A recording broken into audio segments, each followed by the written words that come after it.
Welcome back to Let's Tab 59. Check this out. Cracking start to the new year, 2025. Hope you all had a good Christmas and New Year. Beautiful weather, apparently snow's on the way. We'll see. So I want to chat to you about religion in the British Army. Now the Royal Navy and the Royal Air Force have got their own services and systems, but it's all along similar lines, and I'm sure as it is with overseas forces. But I don't know too much about those, so I'm just going to chat about the British Army's pastoral service, if you like. Padres, or as we used to call them, sky pilots. That's a cracking name, isn't it? It was a bit icy underfoot here. Sky pilots, brilliant. So in 1796, the British Army formed the Army Chaplains Department. And it wasn't until the end of World War I that the Chaplains Department, the Army Chaplains Department, got the Royal prefix, the Royal Army Chaplains Department. And that's what it is today. And back then, in fact, up until about 2005, the only Padres or chaplains that we had in the British Army were either Jewish or Christian. All the various Christian denominations within that, if you like. But in 2005, they started to recruit Hindu, Sikh, Muslim and Buddhist Padres to cover all the other religions that were sort of multicultural, coming into the British forces. And that's what they got today. In World War I, there was something like 179 chaplains, Padres, were killed in action, killed out in the First World War. In World War II, I believe it was about 96 that died in action. Now, obviously, they're non-combatant. They don't bear arms. They have the same ranks that you find in the British Army, from captain right up to major general. But of course, they rarely get referred to by the lads as sir. It's always padre. It's normally padre. That's the term we use. Where's the padre? It was also during the Second World War that airborne forces started to recruit padres, and if you wanted to be a padre in the airborne forces, then you would have to go through the airborne training. And likewise, actually, with the Royal Marine Commandos, if you are padre in the Royal Marine Commandos, you've got to do the All Arms Commando course. So they still have to go through that, but they are non-combatant. Now, there is cases of Padres, there's lots of stories out there of Padres carrying small arms for defensive purposes, but technically they shouldn't do. If you're a Padre and you get captured under the Geneva Convention, you're not supposed to be treated as a prisoner of war. In fact, you're supposed to be repatriated back. However, some Padres, certainly in the Second World War, that were captured would voluntarily stay with the prisoners of war to administer their religious needs. So it's taken quite seriously. They've won, I think, 4 Victoria Crosses in their time. The first was before the First World War. I'm not sure about the others, I haven't researched that. But they've got about 4 Victoria Crosses, I believe. And I'm sure there's other gallantry awards they've had over the years. Interestingly, here's an interesting one. Documents were found, Taliban documents were found where there was sort of instructional notes given to the Taliban snipers to say, look, obviously your priority targets are going to be commanders, people with communications, radio operated signallers, they're going to be priority target, and also chaplains. It said that would be a form of psychological warfare, that if they could take out British Army chaplains, it would really affect the troops' morale. Now, I don't know, I don't believe there's any cases of that happening. There was an interesting documentary, I think it was called, was it Chaplains on the Frontline or something? I think it was about a Royal Marine Commando chaplain, and they sort of followed his journey through Op Herrick, a tour of Op Herrick.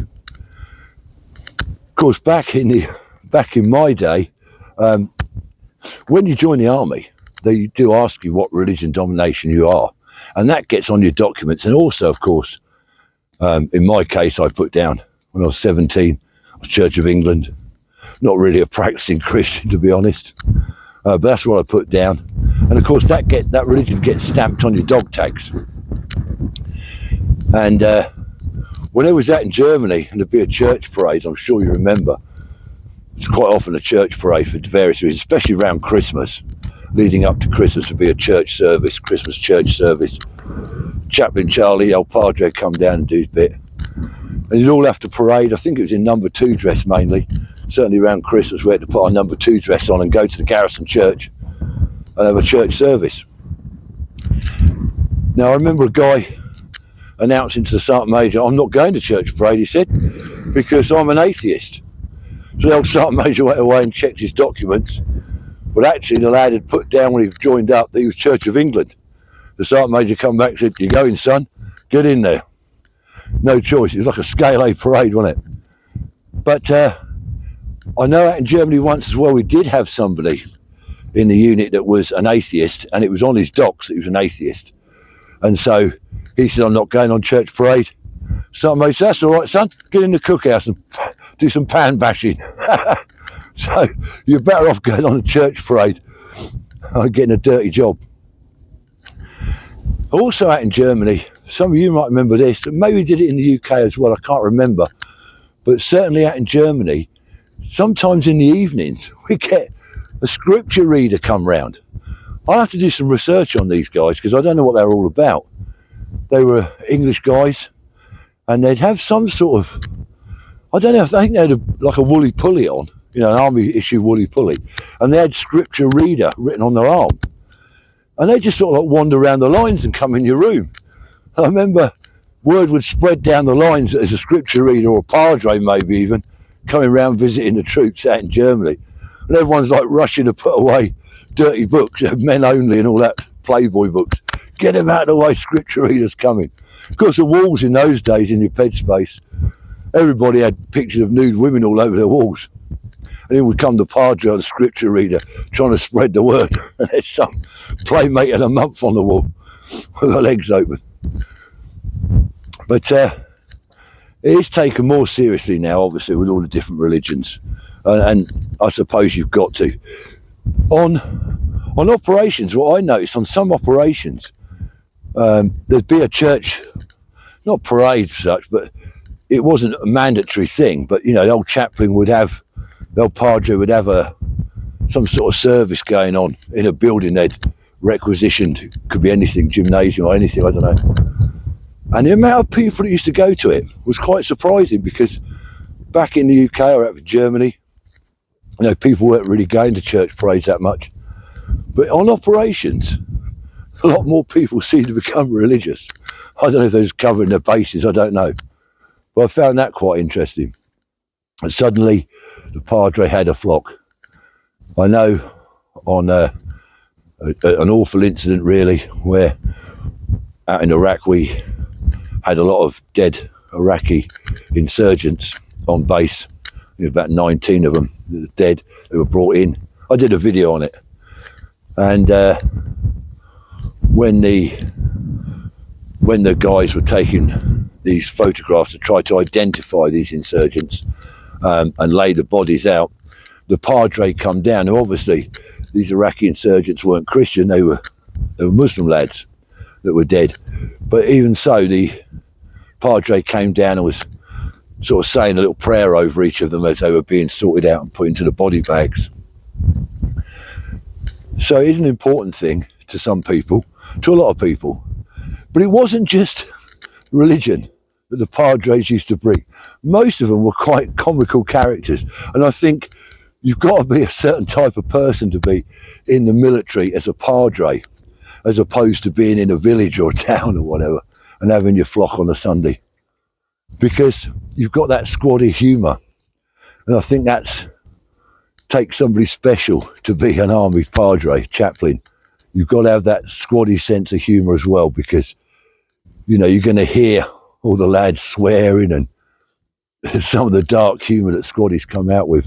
And of course the Padres going to hear all that, whereas he wouldn't do if he was maybe in Civvy Street in a little village church, parish. So they were a bit of a morale boost.